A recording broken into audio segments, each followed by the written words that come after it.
Welcome to Blizzard Fire. We hope this video helps fire up your solution. In this video, I will explain how to make bread with yeast.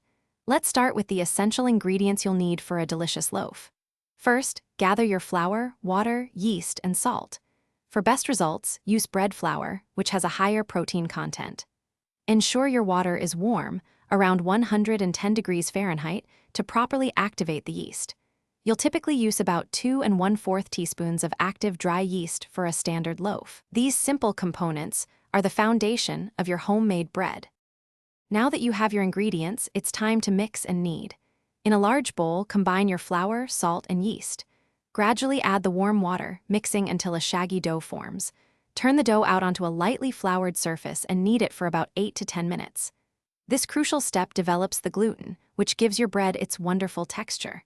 You'll know it's ready when the dough is smooth, elastic, and springs back when gently poked.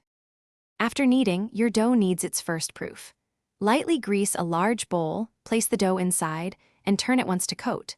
Cover the bowl with plastic wrap or a damp cloth and let it rise in a warm place for 1 to 2 hours, or until it has doubled in size. Once risen, gently punch down the dough to release the air. Now, you can shape it into your preferred loaf, whether a classic round or a rectangular pan loaf. Your shaped dough is almost ready for the oven. Place it into a greased loaf pan or onto a baking sheet. Cover it again and let it undergo a second proof for about 30 to 60 minutes, or until it looks noticeably puffy. While it's rising, preheat your oven to 375 degrees Fahrenheit. Bake your beautiful loaf for 25 to 35 minutes, or until it's a deep golden brown and sounds hollow when tapped on the bottom. Enjoy your homemade bread. Thanks for watching. If you found this helpful, don't forget to like and subscribe.